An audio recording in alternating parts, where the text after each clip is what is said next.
The music throbbed through the dimly lit bar, vibrating against my skin like an unwelcome touch.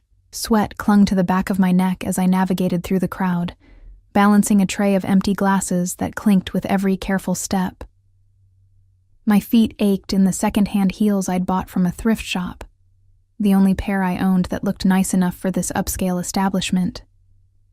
"Table 7 needs another round," Marco barked as I approached the bar, not bothering to look up from the drinks he was mixing. I nodded, though he wouldn't see it, and placed the tray down with a soft thud. The smell of alcohol and expensive cologne mingled in the air, making my head swim slightly. 6 more hours until my shift ended.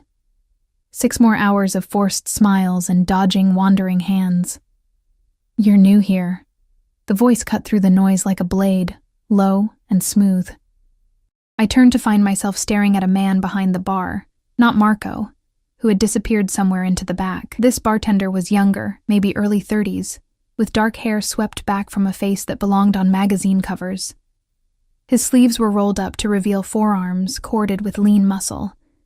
But it was his eyes that caught me, dark as midnight, and fixed on mine with an intensity that made my breath catch. "Started last week," I managed, trying to sound professional despite the flutter in my chest. Still learning the ropes.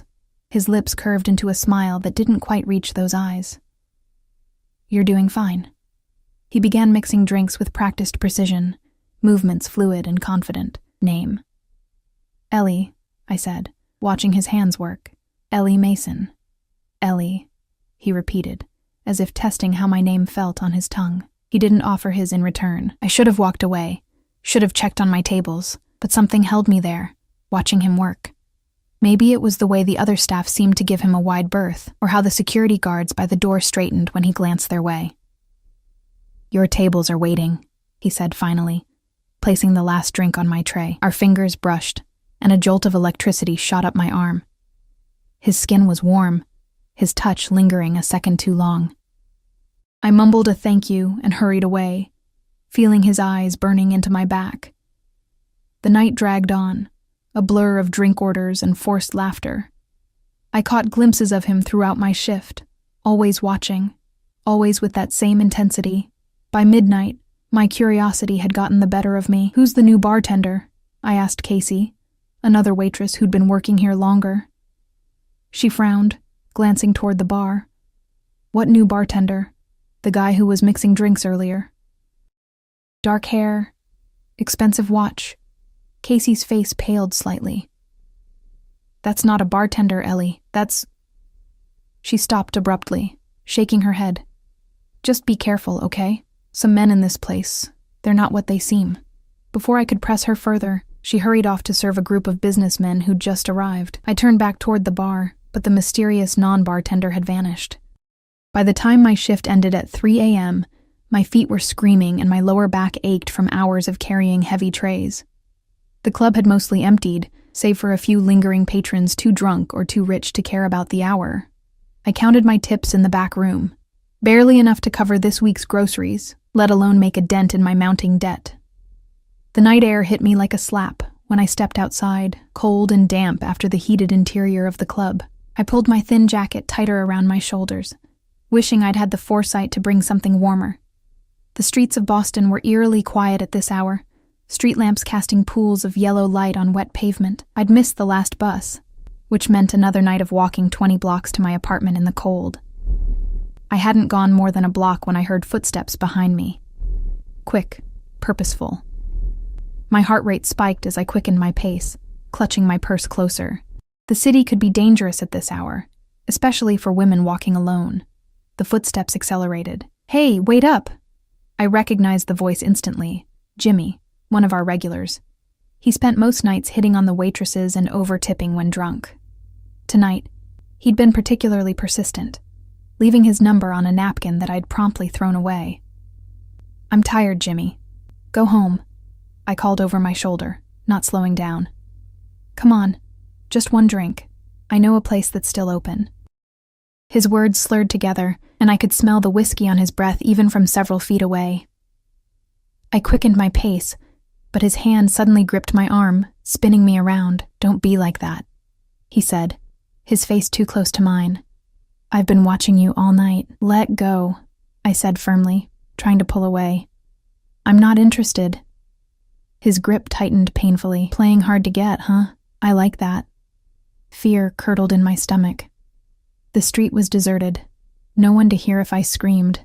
I was calculating my chances of outrunning him when headlights suddenly washed over us. A sleek black car pulling alongside the curb with a soft purr of expensive engineering.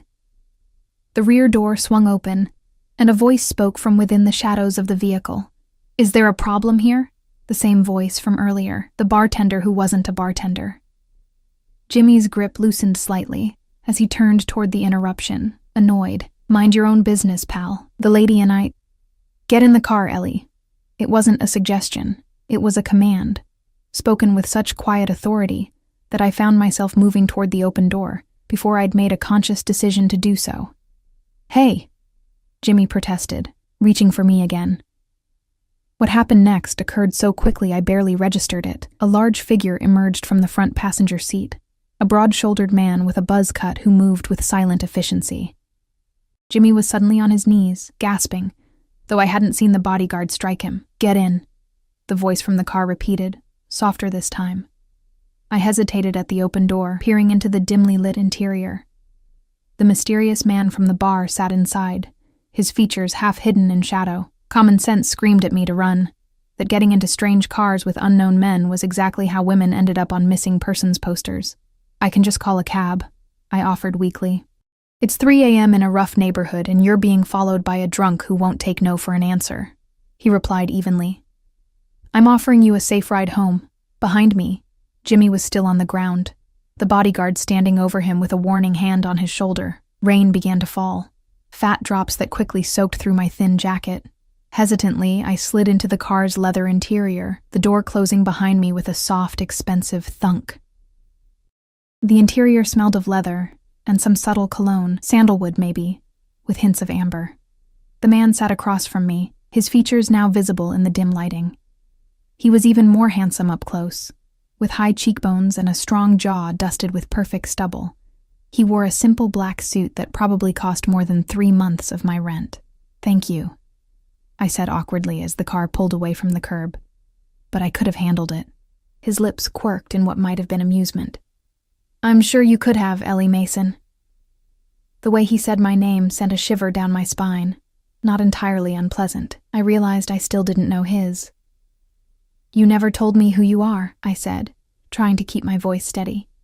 Or why you were pretending to be a bartender. I wasn't pretending anything, you assumed. He studied me with those dark eyes that seemed to see right through me. And names have power, especially mine. The cryptic answer should have set off warning bells, but exhaustion had dulled my senses. Besides, there was something about him that made me feel strangely safe, despite all logic suggesting otherwise. Where do you live? He asked. I hesitated before giving my address in the rundown part of South Boston. If he was surprised by the neighborhood, he didn't show it. He simply nodded and pressed a button to speak to the driver. So, I ventured after a moment of silence, do you often give rides to random waitresses, Mr. Adriano? He offered finally. And no, I don't. Then why me? His gaze was penetrating, as if he were trying to solve a puzzle. You remind me of someone. Before I could ask who, the car slowed to a stop outside my apartment building, a dilapidated structure with peeling paint and security bars on the windows. Embarrassment washed over me as I imagined how it must look through his eyes. Thank you for the ride, I said quickly, reaching for the door handle. Wait. He pulled out a business card, plain white with just a phone number embossed in black. If you ever need anything, I took it hesitantly. Why would I need anything from you? Because life is unpredictable, Ellie Mason. And everyone eventually needs something. Our fingers brushed as I took the card, that same electric current shooting up my arm. I slipped it into my pocket, murmured another thank you, and escaped into the drizzling rain. It wasn't until I was safely inside my apartment, deadbolt locked behind me, that I realized I hadn't told him I was being followed tonight. Yet he'd shown up at exactly the right moment, as if he'd been watching me, as if he'd known. The next morning, I woke to pounding on my door. Bleary-eyed and still half asleep, I stumbled out of bed, wrapping myself in a threadbare robe. The insistent knocking continued as I peered through the peephole to see my landlord's reddened face. "Mason, open up."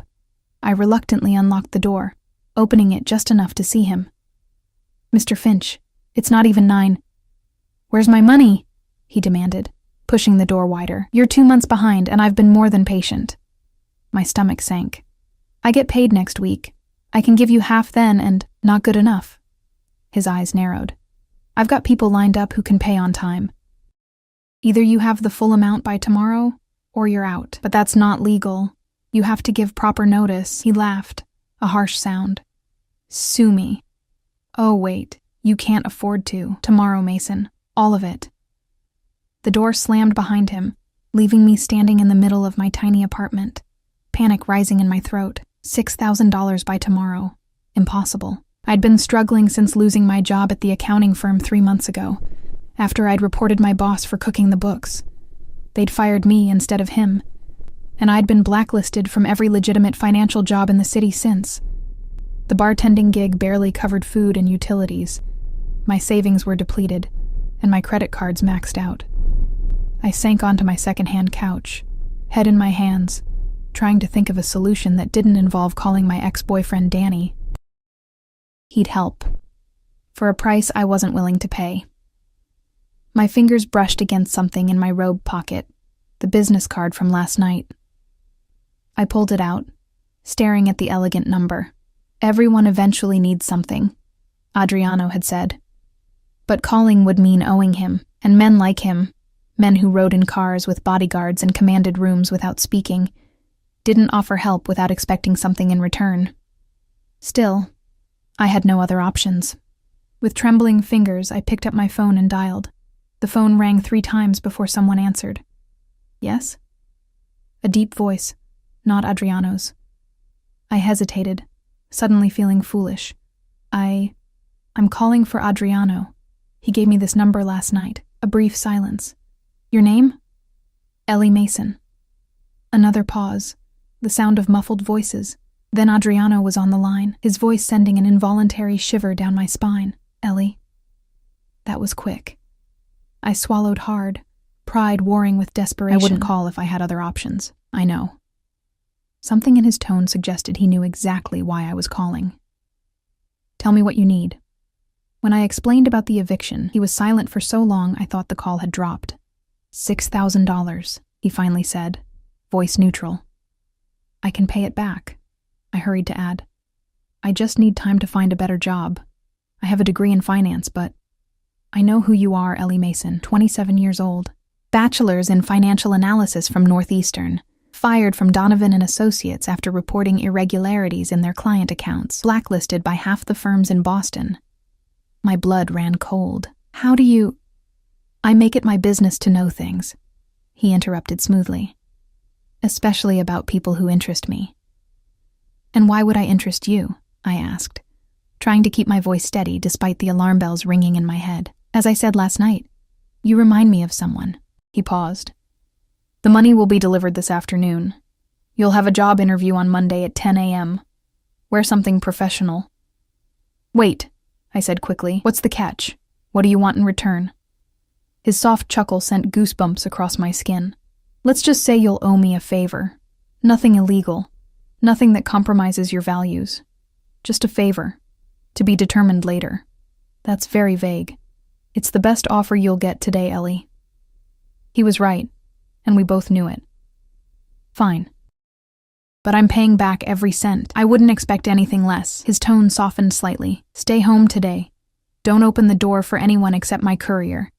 He'll identify himself as Antonio." Before I could ask why, he'd ended the call.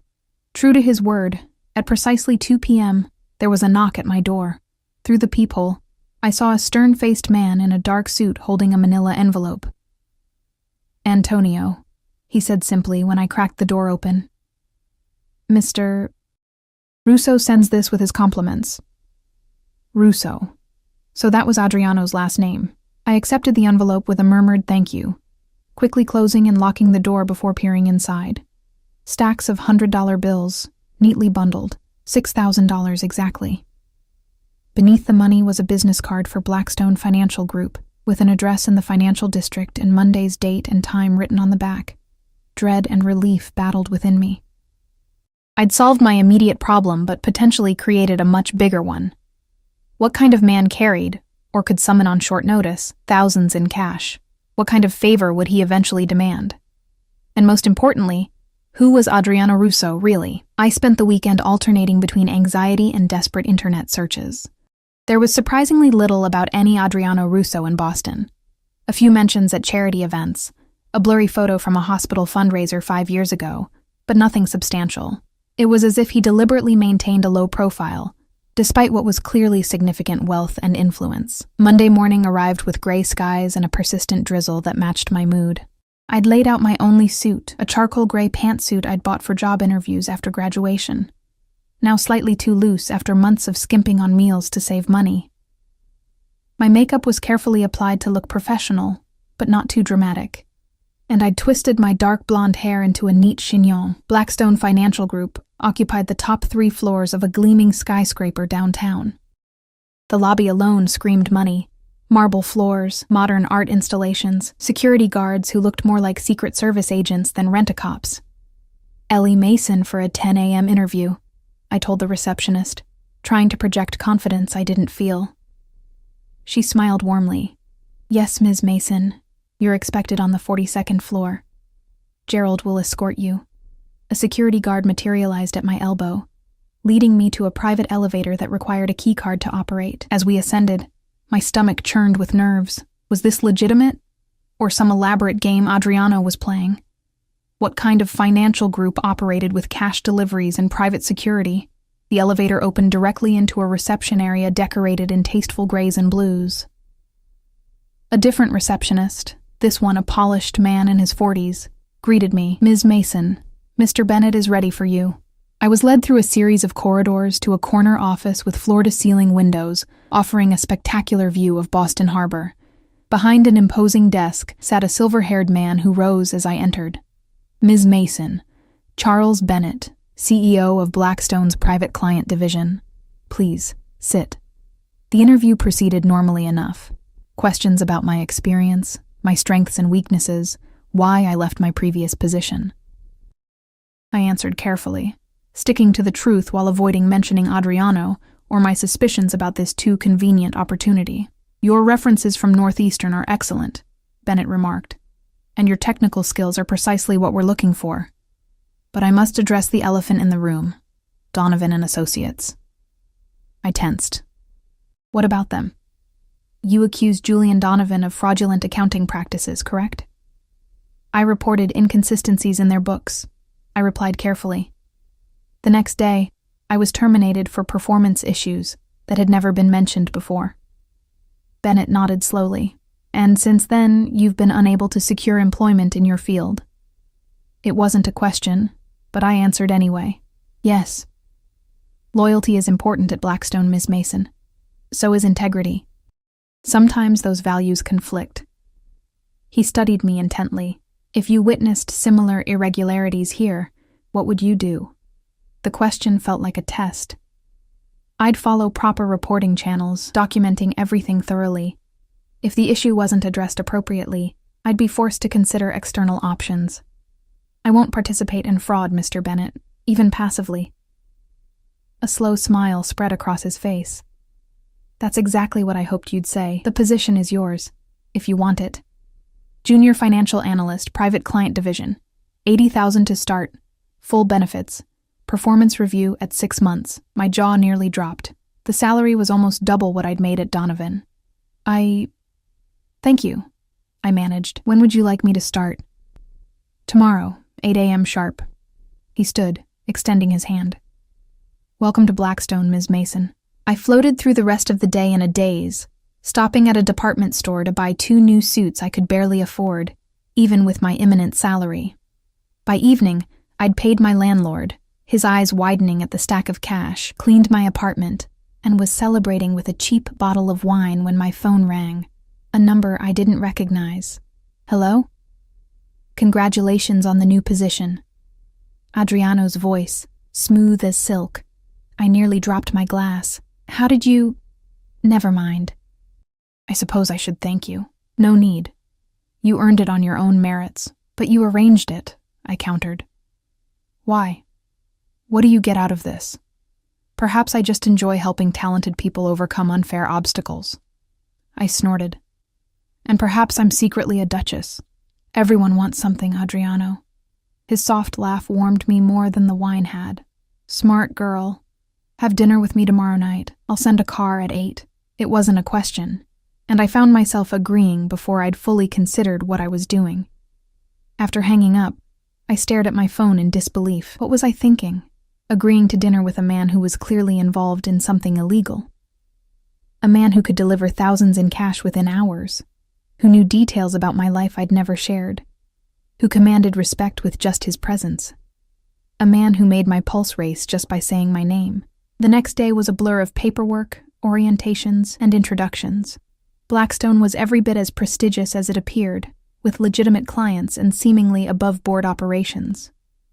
By the end of the day, my concerns had somewhat eased, though questions about Adriano's connection to the firm lingered. At precisely 8 p.m., a text message alerted me that my ride had arrived. The same sleek black car waited outside, the same silent driver holding the door.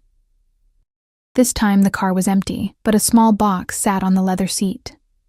Inside was a delicate silver bracelet with a single charm, a key. A card beneath it read, "To New Beginnings. A." The car took me to an exclusive restaurant on the waterfront, the kind with no visible signage and no prices on the menu. The maitre d' greeted me by name, escorting me through the dimly lit space to a private room in the back. Adriano rose as I entered, looking devastatingly handsome in a tailored charcoal suit that emphasized his broad shoulders and lean physique. Ellie.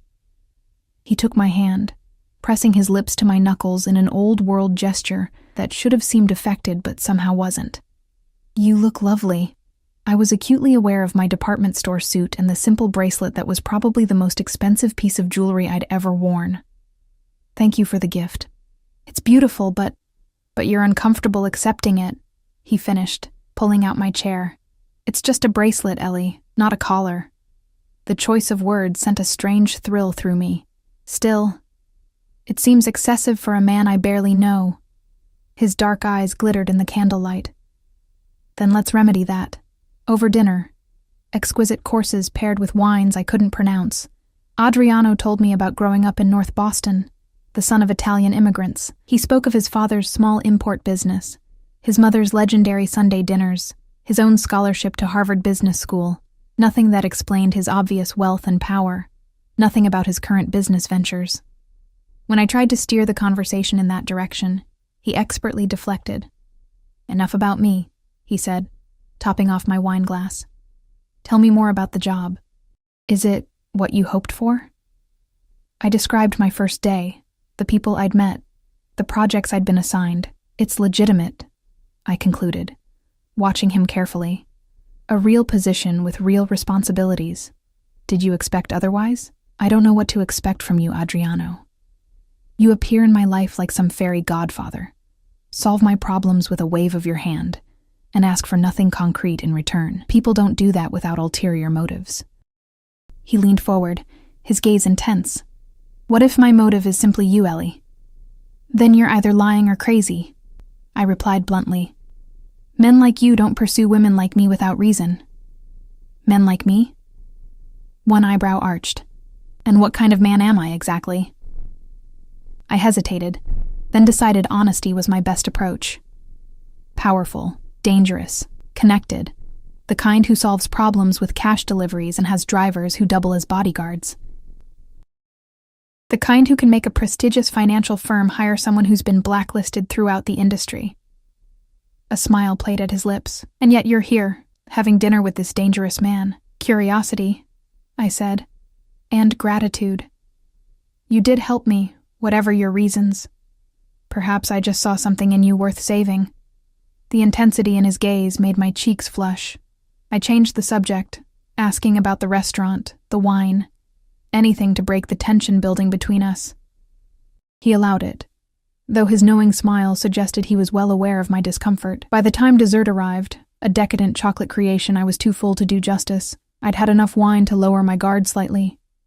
When Adriano asked about my family, I found myself telling him about growing up in a small town outside Providence, my father's early death, my mother's struggle with depression that eventually led to her suicide during my sophomore year of college. "I'm sorry," he said, and the genuine compassion in his voice nearly undid me. "That explains a lot about you." "What does it explain?" "Your resilience, your determination to stand on your own." His fingers brushed mine across the table. "Your reluctance to trust." Something in his touch, combined with the wine and the emotional conversation, made me bold. "Who do you remind me of, Adriano? You said I reminded you of someone. Who?" A shadow crossed his face. "My sister, Sophia. She had your same spirit, your determination." I caught the past tense. "What happened to her?"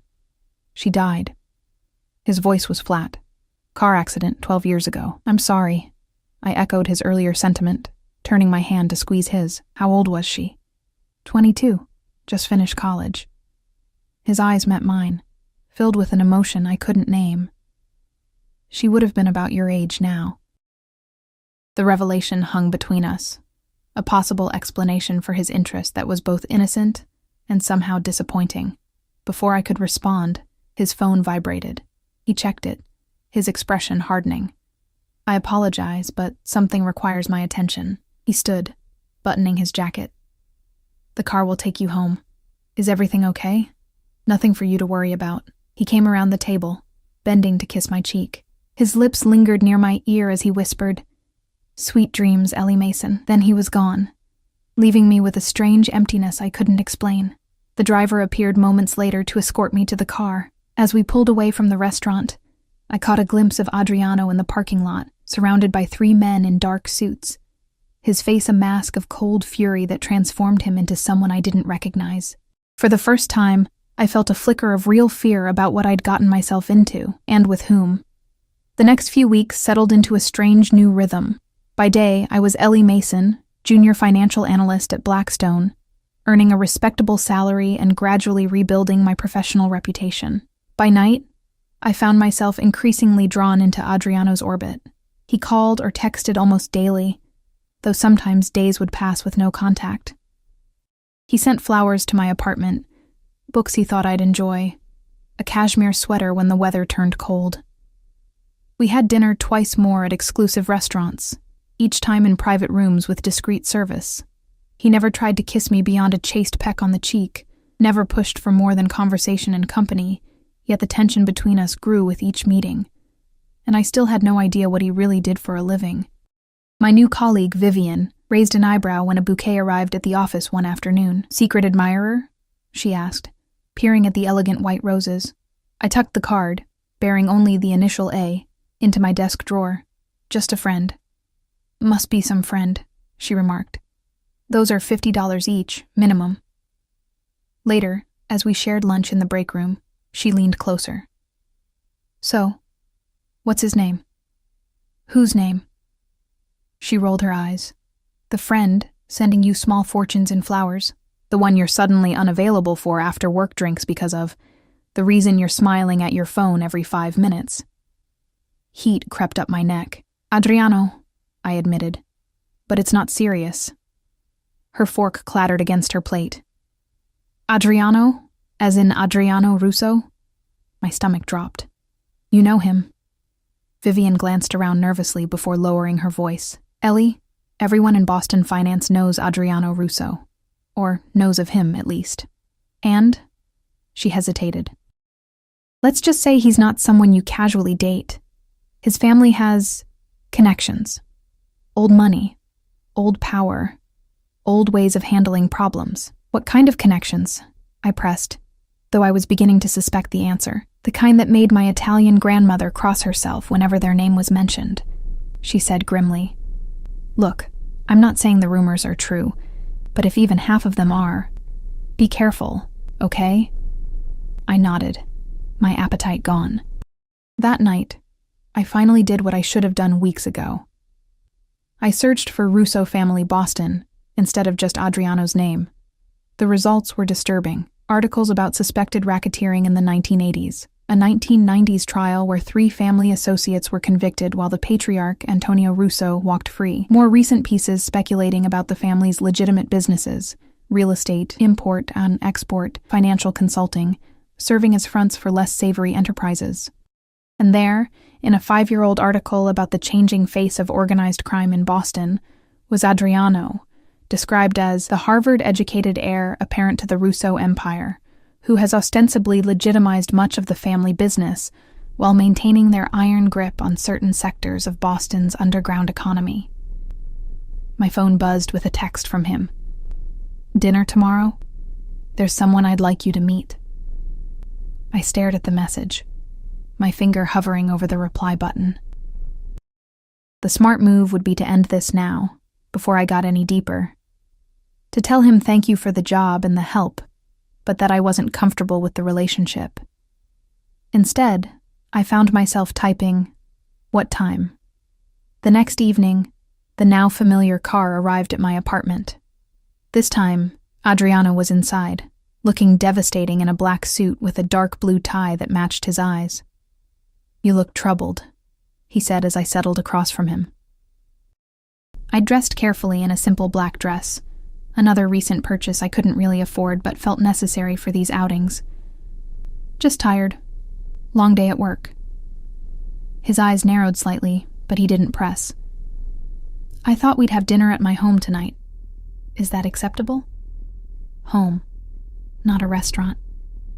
The shift felt significant. Who am I meeting? My father. The 2 words sent a chill down my spine.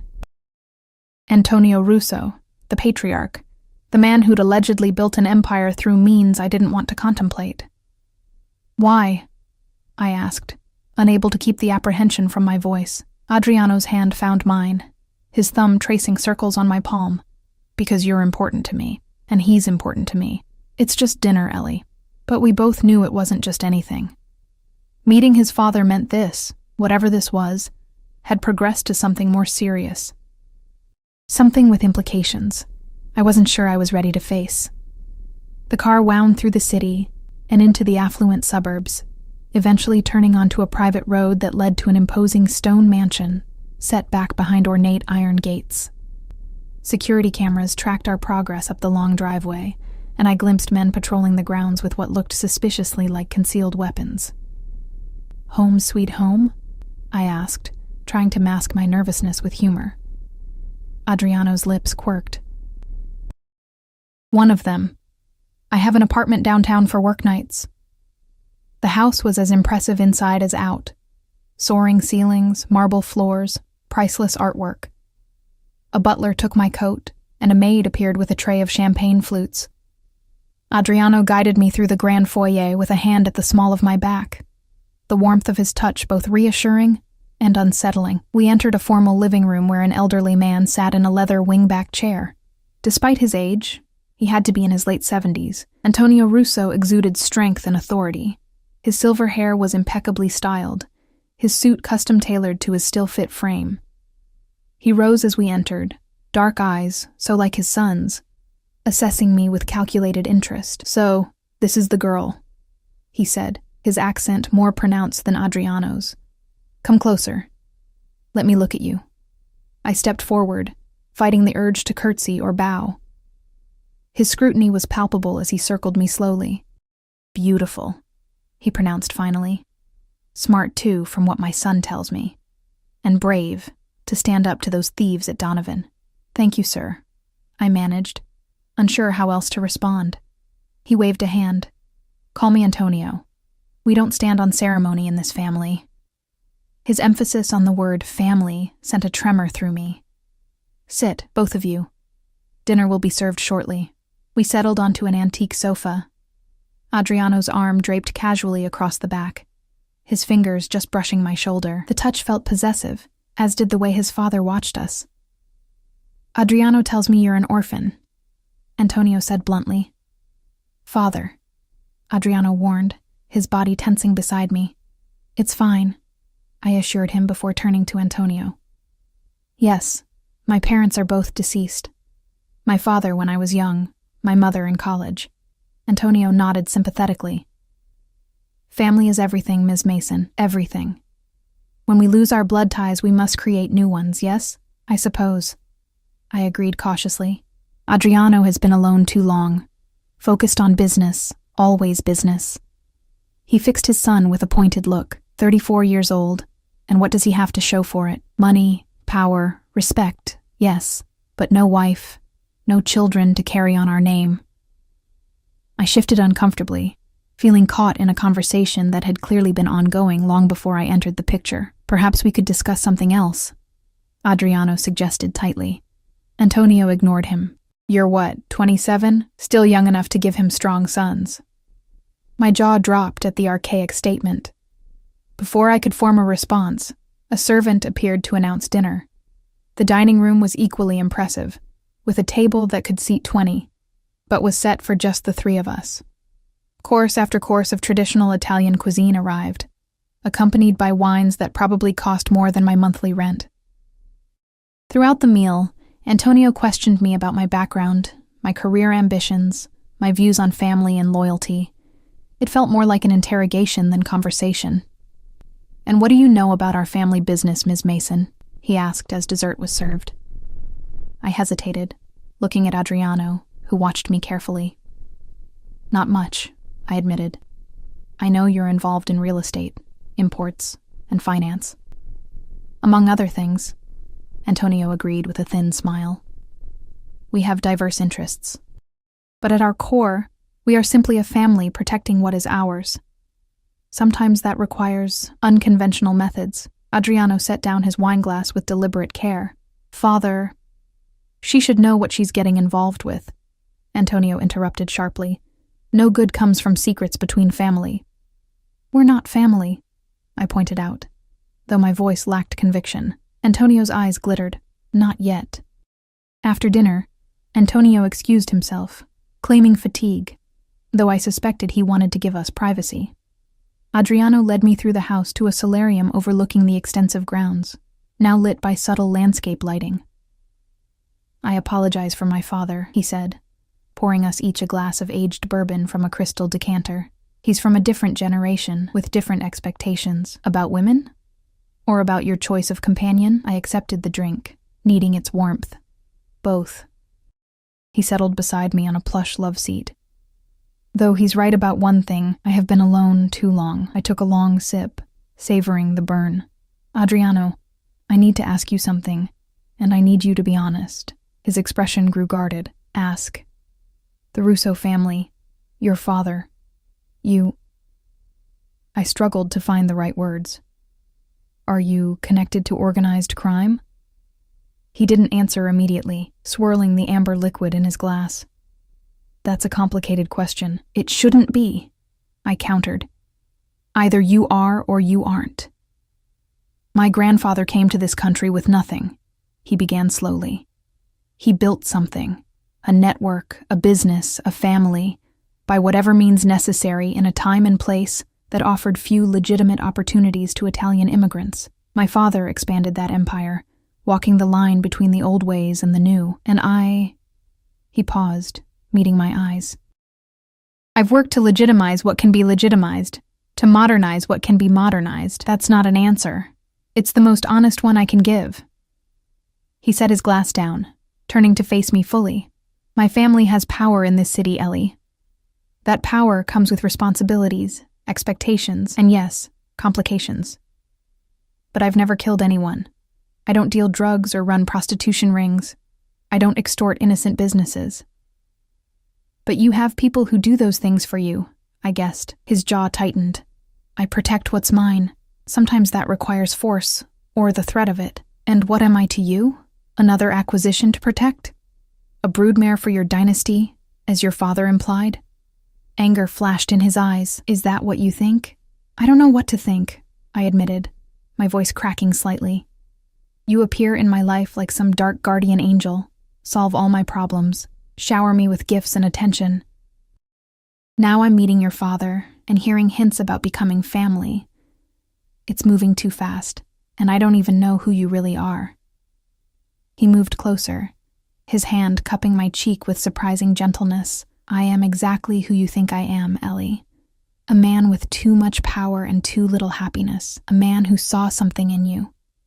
Your spirit, your integrity, your refusal to be broken by the world, and wanted it for himself. Is that so hard to believe? Yes, I whispered, though I leaned into his touch despite myself. Men like you don't fall for women like me without reason. You keep saying that. His thumb traced my lower lip, sending shivers down my spine. What kind of woman do you think you are? Ordinary. Damaged. Poor. I see a woman of extraordinary courage and principle, a woman who deserves far better than life has given her. His face was inches from mine now, his voice a low rumble that I felt more than heard. A woman I haven't been able to stop thinking about since the moment I saw her. I should have pulled away, should have remembered all the warning signs, all the red flags. Instead, I closed the distance between us, pressing my lips to his in a kiss that started gentle but quickly blazed into something more consuming. His hands tangled in my hair as he deepened the kiss, drawing a soft moan from my throat. Mine found their way inside his jacket, feeling the solid warmth of him through his shirt. There was nothing tentative in the way he kissed. It was possessive, demanding, yet somehow still asking permission with every touch. When we finally broke apart, both breathing heavily, his eyes had darkened with desire. "Stay with me tonight," he murmured against my lips. Reality came crashing back. I pressed a hand against his chest, creating space between us. I can't. It's too much. Too fast. Disappointment flashed across his face, but he nodded, leaning back. I understand. Do you? I searched his eyes. Because I'm not sure I do. What is this, Adriano? What do you want from me? Everything, he said simply. But I'll take whatever you're willing to give. The raw honesty in his voice undid me. I surged forward again, capturing his mouth in another kiss, this one more desperate than the last. His arms wrapped around me, pulling me onto his lap as his lips traveled down my neck. Adriano, I gasped, threading my fingers through his hair. I still need time to understand what this means, what I'm getting involved in. He pulled back, studying my face with an intensity that made my heart race. Take all the time you need. But know this, Ellie Mason. I protect what's mine, and from the moment I saw you, I've considered you mine. The possessive statement should have alarmed me. Instead, it sent a thrill of excitement through my body, a dangerous warmth pooling low in my belly. This man, this dangerous, powerful, complex man, wanted me. Not as a toy or a trophy, but as something essential. I'm not yours, I said, needing to assert some independence even as my body betrayed me by melting against him. I don't belong to anyone, not yet.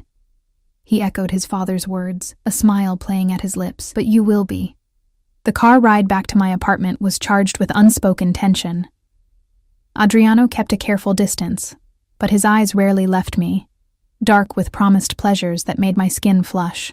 When we arrived, he walked me to my door, the hallway of my rundown building somehow transformed by his presence. Thank you for coming tonight, he said formally, though his eyes burned with anything but formality. Thank you for inviting me, I replied, equally proper. We stood there, the air between us electric with possibility. Then he stepped back, the perfect gentleman. Good night, Ellie. Good night, Adriano. I closed the door behind me, leaning against it as I listened to his retreating footsteps. Only when I heard the building's front door close did I allow myself to breathe normally again. My phone buzzed with a text. Dream of me. A. I smiled despite myself, already knowing I would. The next morning, I woke to another text. Check your email. Important. Curious, I opened my work email to find a message from my boss, asking me to handle a new account, Russo Holdings. Attached were financial statements for what appeared to be a legitimate real estate corporation, with assets in the hundreds of millions. A second text arrived. Thought you might appreciate seeing the legal side of my business interests. Lunch today? I stared at my phone, torn between professional curiosity and personal caution. Last night had crossed a line, but in the cold light of morning I wasn't sure if I regretted it or wanted more. I have a meeting at noon, I typed back. Rain check? His response was immediate. Dinner then. 8 p.m. I'll send the car. I hesitated only briefly before responding. Okay. As I prepared for work, Examining the Russo Holdings documents more carefully, I noticed something odd, a recurring payment of $50,000 each month to a company called Phoenix Consulting. The amount was small enough to escape casual scrutiny in a portfolio this size, but large enough to catch my analyst's eye. I dug deeper, but found nothing about Phoenix Consulting in any of the supporting documentation. No contracts, no invoices, no description of services, just regular payments, authorized by Adriano himself. Professional curiosity won out over personal involvement. I flagged the item for discussion, adding it to my list of questions about the account. By the time I left the office that evening, my nerves were frayed from a day spent analyzing Adriano's business empire. Most of it appeared legitimate: high-end real estate developments, import businesses specializing in Italian wines and luxury goods, investment portfolios diversified across multiple sectors. But there were other elements that raised red flags: cash-intensive businesses like nightclubs and restaurants with suspiciously high profit margins, consulting fees to vaguely named companies, real estate holdings in areas known for criminal activity. I was so lost in thought that I almost missed the black sedan parked across from my building. Not Adriano's usual car, but similar. As I approached my entrance, the car door opened, and a man stepped out. Not Adriano, but someone vaguely familiar. "Ms. Mason," he called, crossing the street toward me. "Got a minute?" Recognition clicked. Jimmy, the drunk from the club who had accosted me the night I met Adriano. Only he didn't look drunk now. He looked frighteningly sober and purposeful. I froze, keys clutched in my hand like a makeshift weapon. "What do you want?"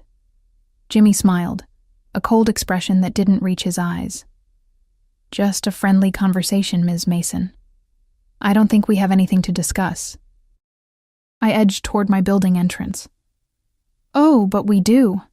He moved to block my path, maintaining a carefully non-threatening distance. "Specifically, your new boyfriend." My pulse quickened. "I don't know what you're talking about. Adriano Russo." He pronounced the name with careful emphasis. "Boston's most eligible bachelor, and most dangerous crime boss." I kept my expression neutral despite the cold dread spreading through me. "I really need to go." "You have no idea what you're getting into," Jimmy continued, his tone almost conversational. "The Russos aren't just wealthy businessmen. They're killers, extortionists, loan sharks, and you are?" I interrupted, finding courage in anger. He reached into his jacket, producing a badge.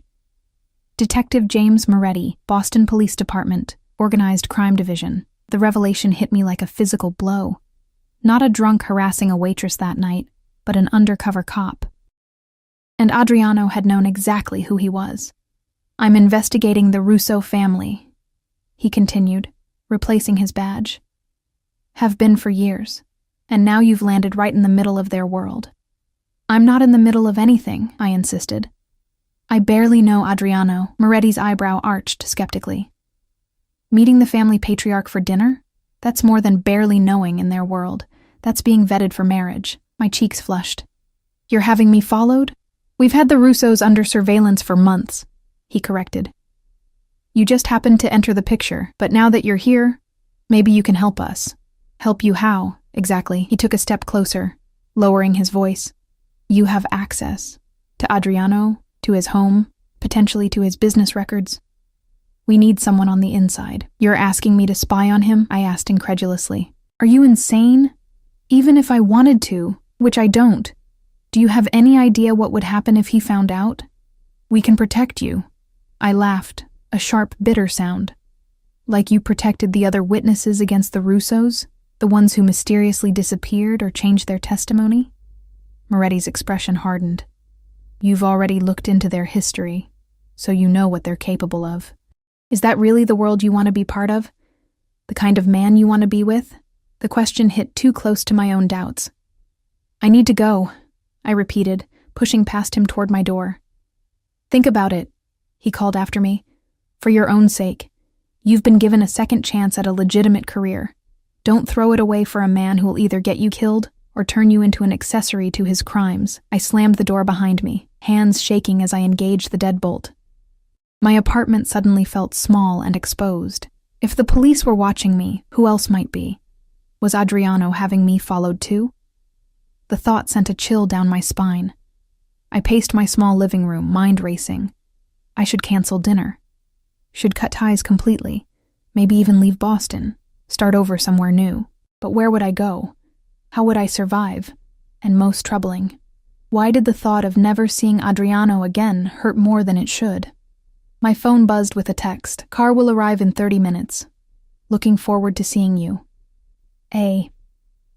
I stared at the screen, paralyzed with indecision. Then, almost mechanically, I moved to the bathroom to shower and prepare, as if my body had made the decision my mind couldn't. 29 minutes later, I was waiting outside my building, dressed in a simple blue dress that brought out my eyes. I'd left my hair loose the way Adriano seemed to prefer it, applied minimal makeup, and wore only the bracelet he'd given me as jewelry. The car arrived exactly on time. Adriano himself stepping out to greet me instead of sending a driver. He looked devastatingly handsome in dark jeans and a crisp white shirt, more casual than I'd ever seen him. "You're stunning," he said, eyes appreciative as they swept over me. "You're not using a driver tonight?" I asked, noticing the absence of his usual security. I thought we could use some privacy. He opened the passenger door of a sleek sports car, a Ferrari, I guessed, though I knew little about luxury vehicles. Just the two of us tonight, no staff, no security, no family. The intimacy of the arrangement both thrilled and alarmed me. As I slid into the buttery leather seat, I couldn't help wondering if Detective Moretti was watching from somewhere nearby, noting the license plate, tracking our movements. Adriano drove with the same controlled confidence he brought to everything, handling the powerful car with effortless precision as we wound through the city streets and onto a coastal highway. The sun was setting over the ocean, painting the sky in dramatic oranges and purples. "Where are we going?" I finally asked, breaking the comfortable silence. "My place by the sea," he replied, reaching over to take my hand. "I thought we could use a change of scenery, more privacy to talk." Talk. The word hung between us, pregnant with implication. There was so much we needed to discuss, so many questions I needed answered. But now that the moment was here, I found myself hesitating, unsure where to begin. We drove for another 20 minutes before turning onto a private road that curved along a rocky section of coastline. At the end stood a modern glass and stone house perched dramatically on a cliff overlooking the Atlantic. Unlike the family mansion, there were no visible security measures, no patrolling guards, just breathtaking architecture blending seamlessly with the natural landscape. "This is yours?" I asked, as he parked in a 3-car garage already housing 2 other luxury vehicles. "One of my personal properties," he confirmed, "not connected to the family business." The distinction seemed important to him. As we entered through a sleek kitchen with state-of-the-art appliances, I noted the lived-in touches that suggested he spent significant time here: coffee mugs hanging from hooks, a worn paperback on the counter, comfortable-looking furniture arranged to maximize the ocean view visible through floor-to-ceiling windows. "Wine?" he offered, opening a hidden panel to reveal a temperature-controlled wine room. "Please." I needed liquid courage for what was to come. He selected a bottle, opening it with practiced ease before pouring 2 glasses. "Hungry? I thought we could cook together rather than going out." The domesticity of the suggestion caught me off guard. "You cook?" A genuine smile lit his face. "My mother insisted all her children learn. Said no child of hers would starve if left alone for a week." The image of young Adriano learning to cook at his mother's side was oddly endearing, humanizing a man I'd begun to mythologize. "What are we making?" "Seafood linguine. Simple but elegant." He handed me a glass before leading me to a massive kitchen island. "You can chop herbs while I deal with the shellfish." For the next half hour, we worked side by side in companionable silence, the rhythm of cooking creating a false sense of normalcy. I found myself relaxing despite my earlier fears, seduced by the intimacy of shared tasks and the second glass of wine Adriano poured when my first emptied. As we sat down to eat at a table positioned to capture the moonlight now dancing across the water, I finally gathered my courage. "I met someone interesting today," I began carefully, twirling pasta around my fork. Adriano's eyes sharpened, though his tone remained casual. "Oh?" "Detective James Moretti. He seems to think we know each other." The fork in Adriano's hand stilled momentarily before he resumed eating. Jimmy's been trying to build a case against my family for years. The casual confirmation of what I'd feared made my stomach clench. So it's true then. Everything he said about you, about your family. Adriano set down his utensils, giving me his full attention. What exactly did he say? I met his gaze directly. That you're not just a businessman. That you're a crime boss. That your family is involved in extortion, money laundering, maybe even murder. And you believe him? His voice was soft, dangerous. I don't know what to believe anymore. I pushed my plate away, appetite gone.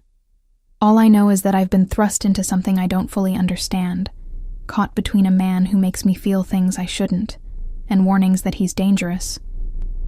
So I need the truth, Adriano. All of it. He studied me for a long moment, his expression unreadable. Then he rose, extending his hand. Come with me. I hesitated before placing my hand in his, allowing him to lead me through the house to a book-lined study. He released me to open a hidden safe behind a painting, a cliché that might have made me smile under different circumstances. From within, he removed a thick folder, which he placed on the desk between us. My family has operated in Boston for 3 generations, he began, his voice steady. Yes, much of that operation was outside the law. My grandfather smuggled alcohol during Prohibition. My father expanded into protection rackets, gambling, loan sharking, traditional organized crime activities. He opened the folder, revealing photographs, documents, newspaper clippings spanning decades.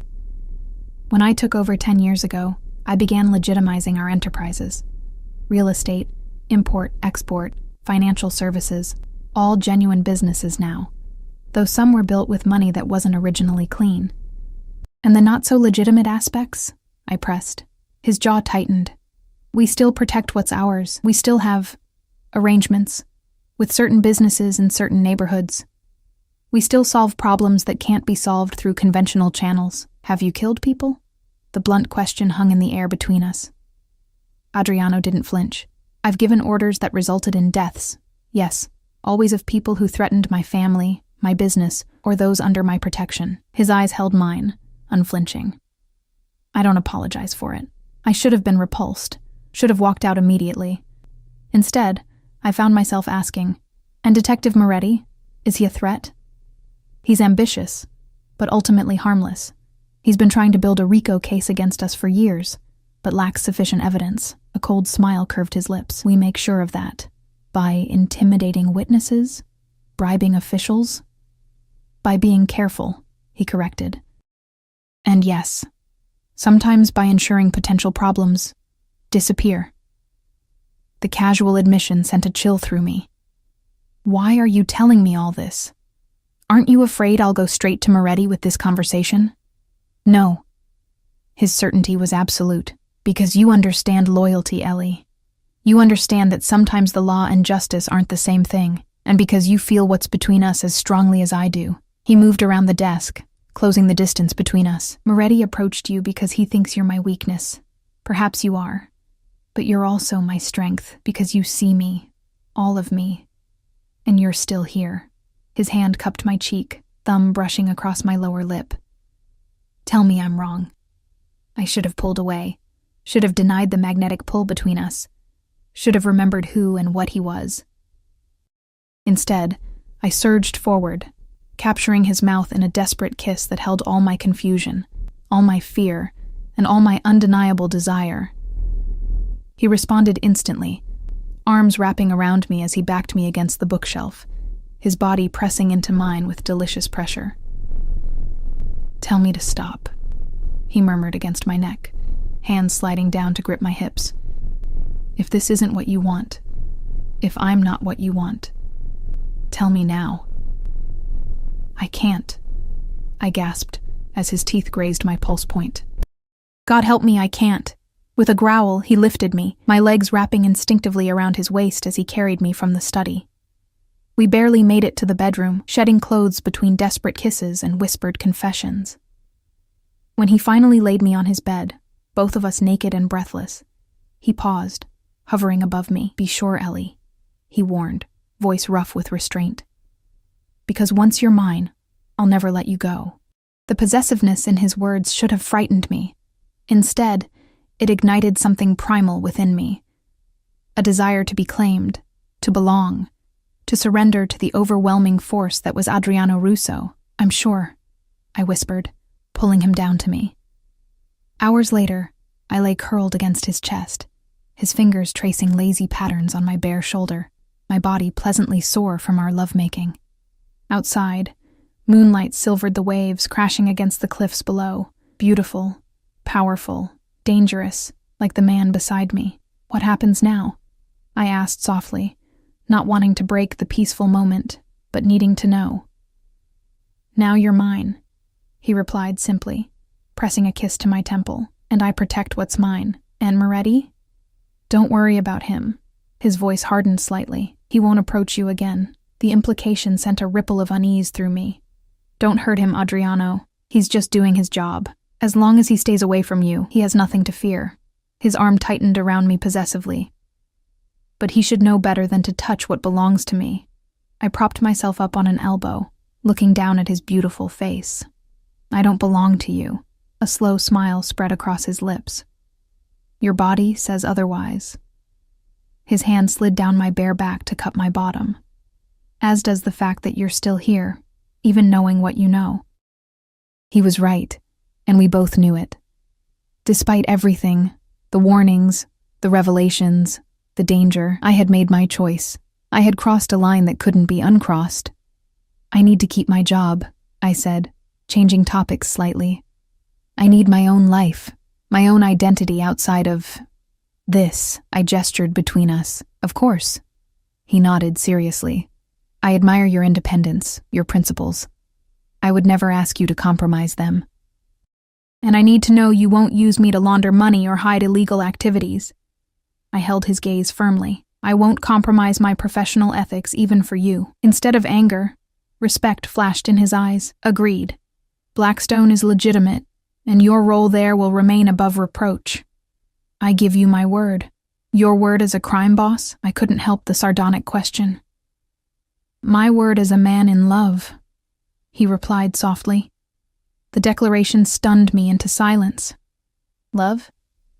We'd known each other barely 2 months, yet as I searched his face, I saw nothing but sincerity in his dark eyes. "That's fast," I managed finally. "When you know, you know." He shrugged, seemingly untroubled by my lack of reciprocation. "My family has always loved deeply and instantly. It's both our greatest strength and our greatest weakness." I laid my head back on his chest, listening to the steady beat of his heart. "I need time, Adriano. This is all a lot to process. Take all the time you need." His fingers resumed their gentle exploration of my skin. "But sleep here tonight, with me." It wasn't a question, but neither was it a command, just a wish, spoken softly into the darkness. I nodded against his chest, already drifting toward sleep, lulled by his warmth and the rhythmic sound of waves breaking against the shore. I woke to sunlight streaming through floor-to-ceiling windows and the smell of coffee. Adriano was gone from the bed, but his robe lay draped across the foot, an implicit invitation. I slipped it on, the silk caressing my skin as I padded through the house, following the aroma to the kitchen.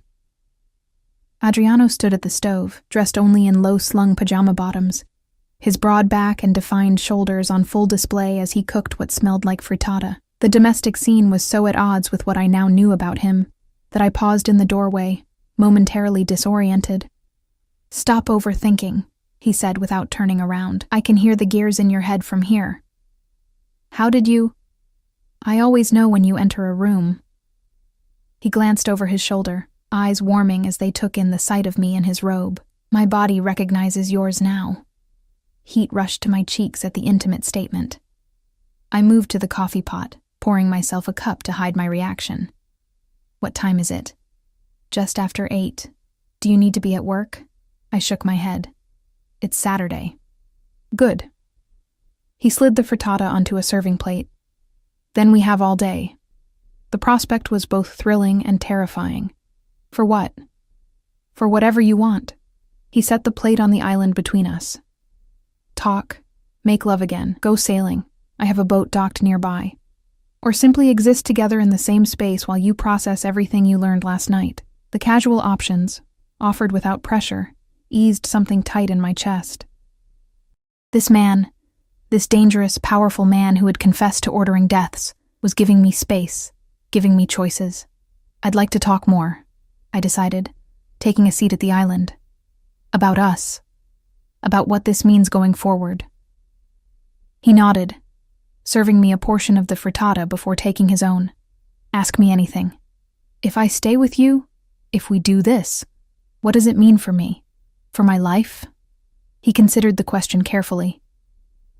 It means you'll never want for anything material again.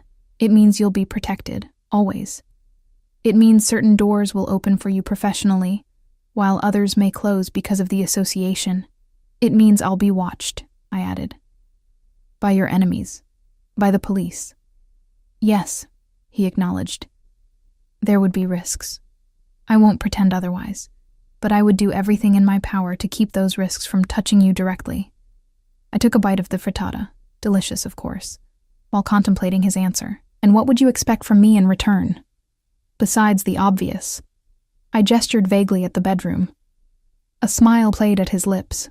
The obvious is certainly a perk I intend to enjoy thoroughly and often. His expression grew more serious. But what I want most is your loyalty, your trust, and eventually, your love. I don't expect you to participate in any aspect of my business that makes you uncomfortable. I don't expect you to compromise your principles. I just want you, Ellie. The rest we can figure out as we go. The sincerity in his voice was disarming. I reached across the island to take his hand. I'm scared, Adriano, not just of your world, but of how I feel about you. It's happening so fast, and it's so intense. His fingers tightened around mine. I know. But that intensity, that's how you know it's real. We spent the day together, talking, swimming in his heated infinity pool, walking along the private beach below the house. With each hour that passed, I found myself relaxing more into his presence, into this strange new reality where I was falling in love with a man who straddled the worlds of legitimate business and organized crime. By Sunday evening, when he drove me back to my apartment, we had reached an understanding of sorts. We would continue seeing each other, but discreetly. I would maintain my job at Blackstone, and he would respect the boundaries I'd established regarding his business dealings. Most importantly, he promised not to overwhelm me with the speed and intensity that came naturally to him. I'll try to court you properly, he'd said with a wry smile as we stood at my door. Like a normal man would. You could never be normal, I'd replied, rising on tiptoes to kiss him goodbye. For the next 2 weeks, he kept his word. Flowers arrived at my apartment, not my office. We had dinner at out-of-the-way restaurants where we wouldn't be recognized. He called or texted daily but didn't smother me with constant attention. By all appearances, we were a normal couple in the early stages of dating, except for the armed driver who now picked me up and dropped me off at work each day. Except for the subtle security detail I occasionally glimpsed following me when I went shopping or met friends for coffee. Except for the way other people reacted when they saw us together, the nervous deference, the averted eyes, the hushed whispers. I was adapting to this new normal when Detective Moretti appeared again, waiting outside my building one evening as I returned from grocery shopping. Ms. Mason, he greeted me, falling into step beside me. We need to talk. I kept walking, heart pounding. I have nothing to say to you. Maybe not, but I have something to say to you. His voice was urgent. You're in danger. That made me pause. From who? From the company you're keeping. He glanced around nervously. Look, I know you've gotten involved with Russo. I know it's probably too late to talk you out of it. But you should know what happened to the last woman he got serious about. A cold feeling settled in my stomach. What are you talking about? Her name was Sofia Conti. 5 years ago, she was dating Adriano. Things got serious. Family dinners, weekend trips, the whole routine. Then she disappeared. Police reports said she left town suddenly, but nobody's heard from her since. Sofia. The name of his sister, who died 12 years ago. You're lying. Am I? Moretti produced a photograph from his jacket. A beautiful young woman with dark hair and olive skin, smiling at the camera. "This is Sophia. Look familiar?" I stared at the photo, confusion washing over me. The woman did look vaguely familiar, similar to me in coloring and build, though with darker features, similar to how Adriano had described his sister. He told you she was his sister, didn't he? Moretti pressed, seeing my reaction. That's his pattern, Ellie. He finds women who remind him of Sophia, women he can control, women who need his help. Then when they get too close, when they learn too much, they vanish. That's ridiculous, I said. But my voice lacked conviction. If that were true, why hasn't he been arrested? Because he's careful. Because he has half the city in his pocket. Because no bodies have ever been found. Moretti's eyes were pleading now. I'm not asking you to wear a wire or testify against him. I'm just asking you to save yourself before it's too late. I pushed past him toward my building entrance. Leave me alone. Just ask him, Moretti called after me. Ask him about Sophia Conti. Watch his reaction. And if you ever need help, if you ever feel unsafe, call me. He pressed a card into my hand. Day or night? I slammed the door behind me, leaning against it as I tried to steady my breathing. My hands trembled as I set down my groceries and pulled out my phone. No messages from Adriano. He was in New York for business, not expected back until tomorrow. I stared at our last text exchange. Casual, affectionate, normal. Had it all been a lie? A sick game he played with vulnerable women who resembled a dead lover he'd renamed as his sister? I should call him.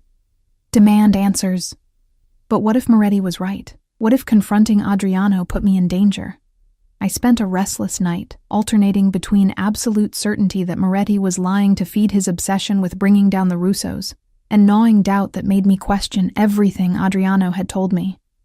By morning, I was exhausted, eyes gritty from lack of sleep, mind foggy with confusion. I called in sick to work, something I'd never done before. Then I made a decision. I would search for the truth myself. Online records were my specialty, after all. If Sophia Conti had existed, if she had disappeared under suspicious circumstances, there would be a trail somewhere. I spent the morning hunched over my laptop, digging through news archives, public records, and social media. What I found was disturbing. Sophia Conti had indeed existed, a graduate student in art history at Boston University who had disappeared 5 years ago. The police report listed her as a voluntary missing person, with a note that she'd left a message for her roommate saying she was leaving town suddenly for personal reasons. The case had been closed after minimal investigation. More troubling were the photos I found on an archived social media account. Sophia with friends at a gallery opening, Sophia on a boat, laughing at the camera. And one photo that made my blood run cold. Sophia at a charity gala, standing beside a younger Adriano, his arm draped possessively around her waist. Not his sister, his girlfriend. A girlfriend who looked disturbingly like me and who had vanished without a trace. I was still staring at the photo when my phone rang. Adriano. I let it go to voicemail, too shaken to speak to him. He texted immediately afterward. Back early from NY, coming to see you tonight. Miss you. A. Panic gripped me. I wasn't ready to face him, wasn't ready to confront what I'd learned. I needed time to think, to plan, to decide what to do. I texted back. Not feeling well. Took sick day. Can we rain check? His response was immediate. What's wrong? I'll bring soup and medicine. Be there in an hour. The thought of him in my apartment, where I couldn't escape, where evidence of my research was scattered across my laptop, terrified me. I typed quickly. No, just need to sleep. Call you tomorrow. 3 dots appeared as he typed, disappeared, then appeared again. Finally, something's wrong. Tell me. I stared at the screen, heart pounding. He knew me too well already. I tried for normalcy.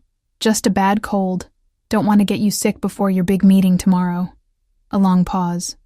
Then, Ellie, you've never lied to me before. Don't start now. What's happened? My fingers hovered over the keyboard. Should I confront him? Ask about Sophia Conti? Demand explanations for the lies? Before I could decide, a knock sounded at my door. I froze. eyes darting to the security chain I'd thankfully engaged. Through the peephole, I saw Antonio, Adriano's courier. "Ms. Mason," he called through the door.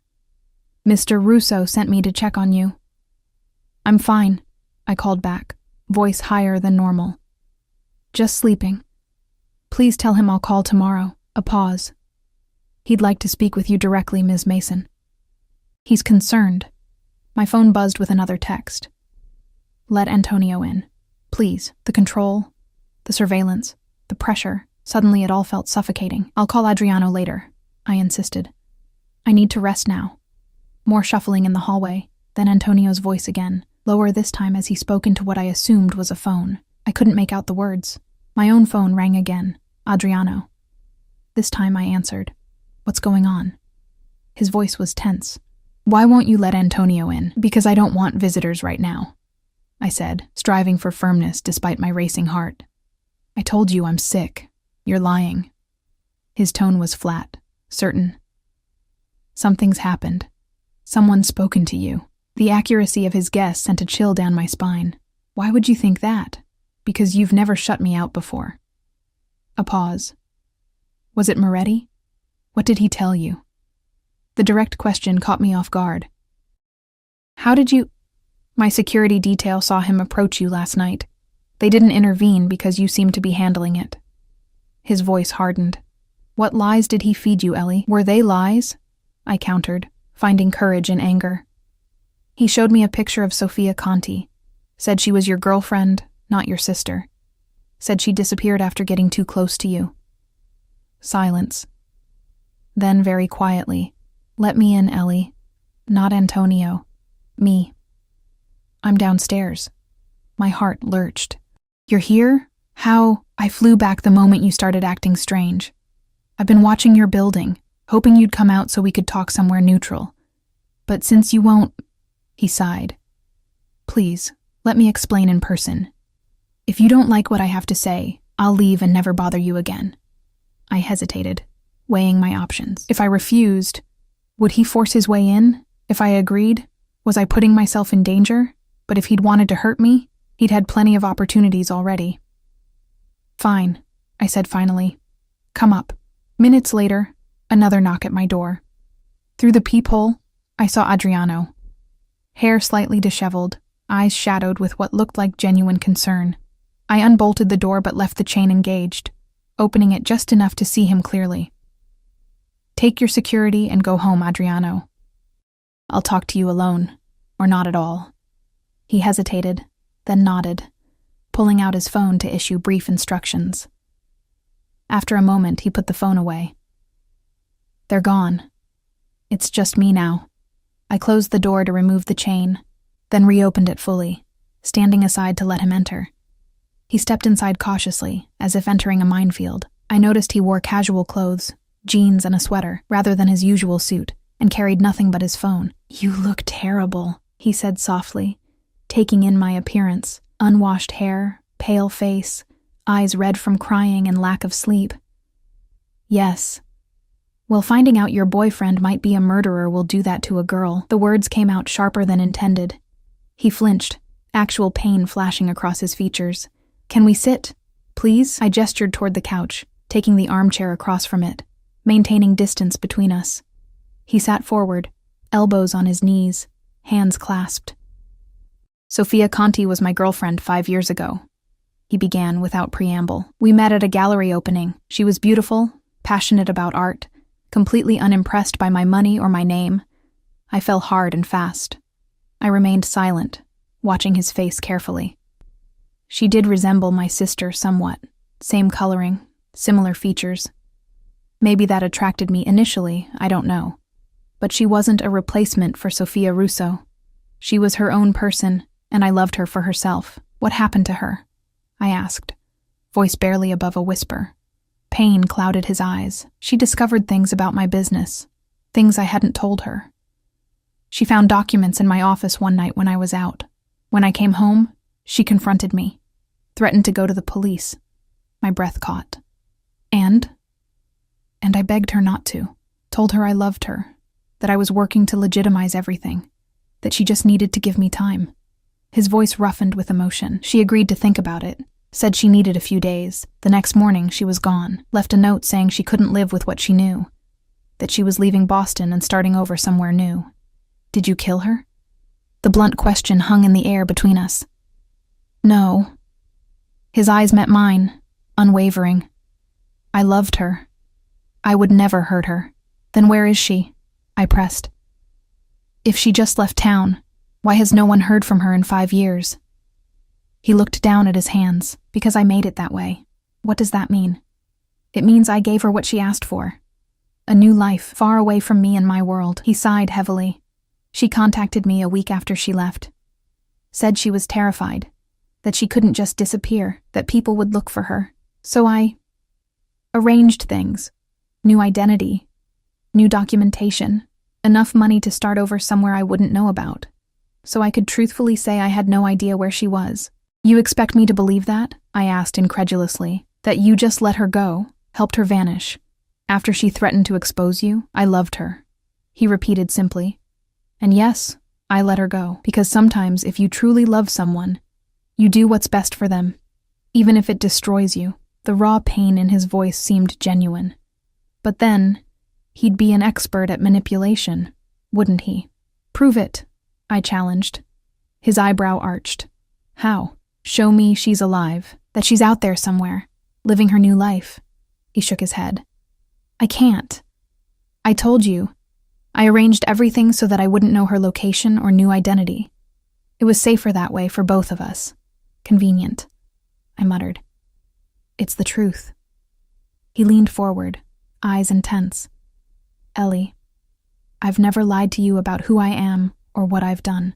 Yes, I told you Sophia was my sister because I wasn't ready to share the full story of what happened with Sophia Conti. That was wrong, and I'm sorry. But I did not hurt her. I would never hurt a woman I loved. And you love me? The question came out half skeptical, half hopeful. More than I thought possible, he answered without hesitation. Enough to let you walk away right now if that's what you want. Enough to disappear from your life completely, to ensure no one associated with me ever bothers you again. I studied his face, the genuine anguish in his eyes, the tension in his jaw, the way his hands gripped each other so tightly his knuckles had whitened. Everything in his posture, his expression, screamed sincerity. But then, he would be an excellent liar, wouldn't he? His entire life was built on secrets and deception. I need time, I said finally. Time to think. To decide if I can trust you. Relief flickered across his features. It wasn't a rejection. At least not yet. Take all the time you need. And space, I added. No security details. No surprise visits. No Antonio checking up on me. He hesitated, clearly uncomfortable with the idea of leaving me unprotected. Moretti could be dangerous, Ellie. He's obsessed with bringing down my family. He might try to use you. I can handle Moretti, I assured him. I just need normal for a little while. Adriano nodded slowly. 1 week. Give me your word you'll contact me if anything happens, if you feel threatened or unsafe in any way. And after a week, we talk again. Regardless of your decision. It was a reasonable request. Agreed. He stood, clearly reluctant to leave but respecting my wishes. At the door, he paused, turning back to me with naked vulnerability in his eyes. For what it's worth, I've never felt about anyone the way I feel about you, not even Sophia. Then he was gone, the door closing softly behind him. The week that followed was the longest of my life. I threw myself into work, stayed late at the office, kept my head down. No flowers arrived. No texts appeared on my phone. No black sedans followed me home. Adriano was honoring our agreement to the letter. I missed him with an intensity that shocked me. By day 5, I'd made my decision.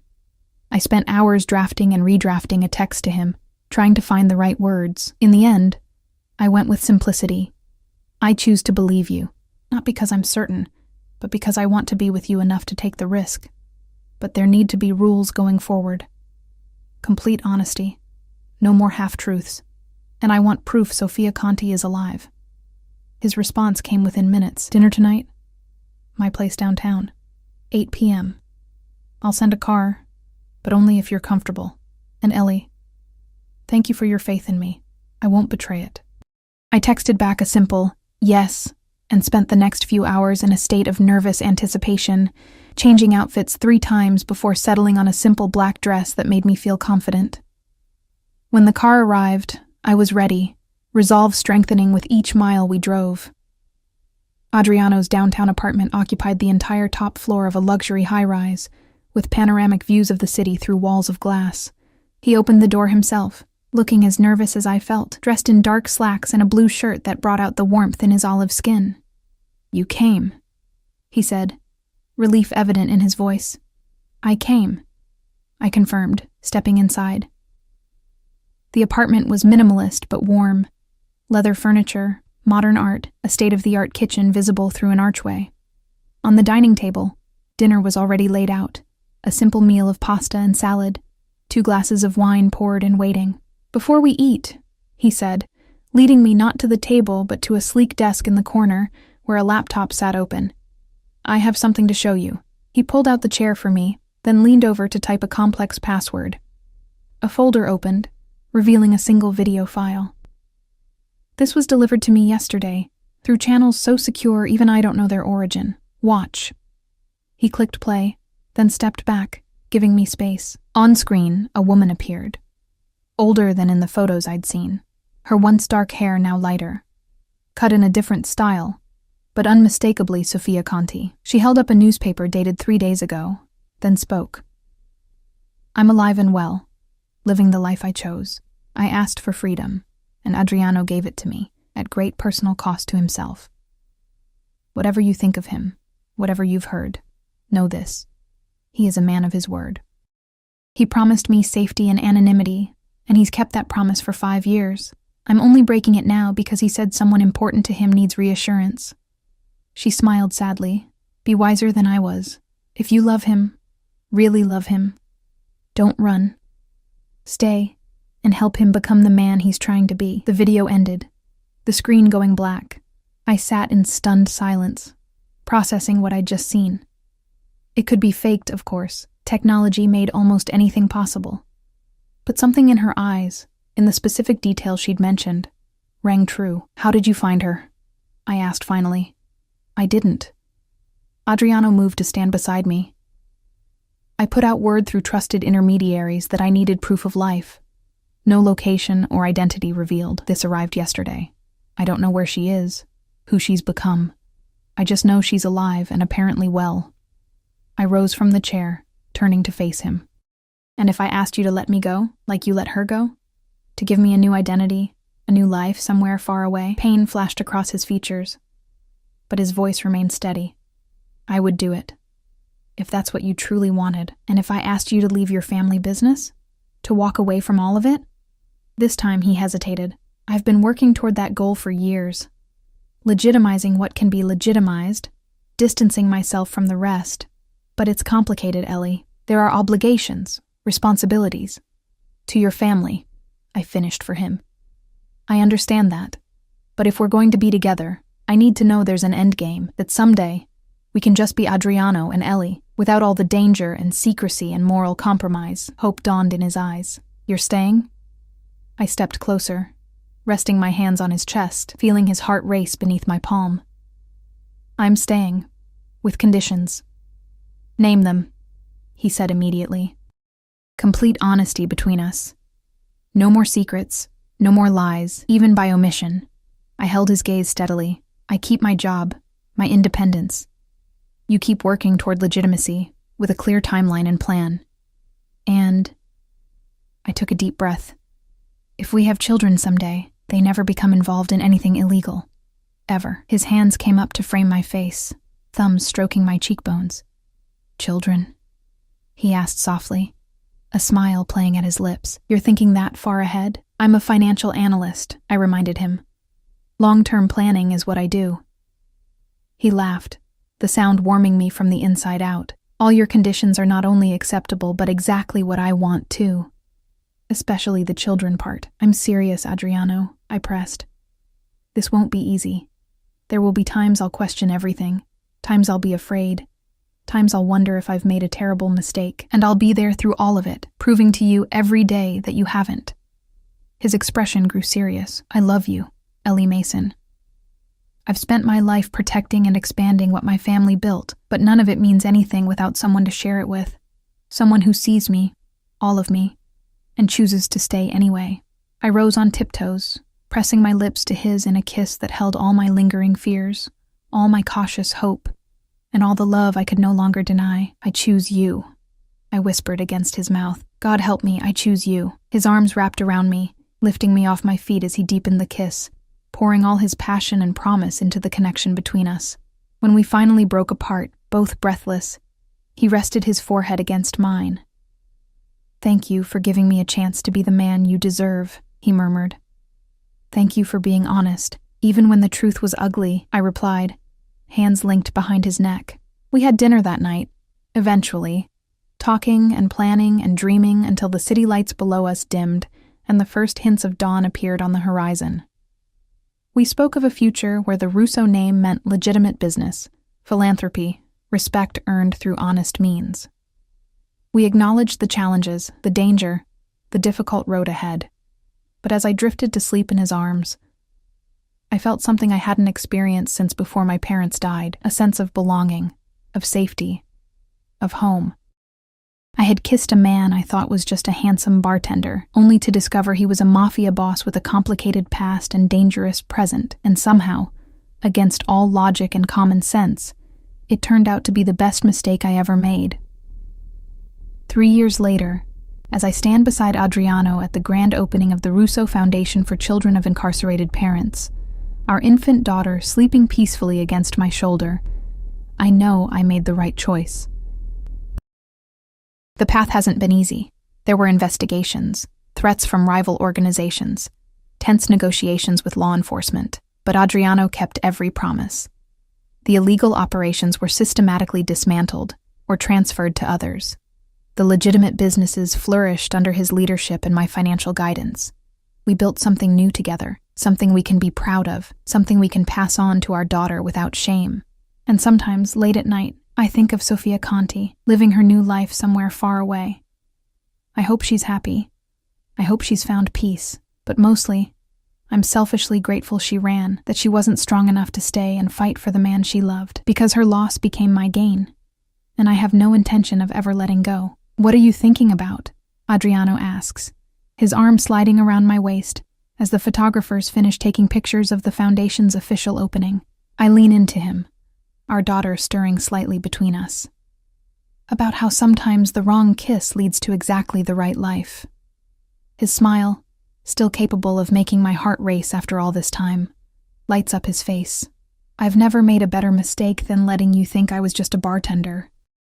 And I've never made a better mistake than believing you," I reply, rising on tiptoes to kiss the man who transformed from a dangerous stranger into the center of my world, my protector, my partner, my home.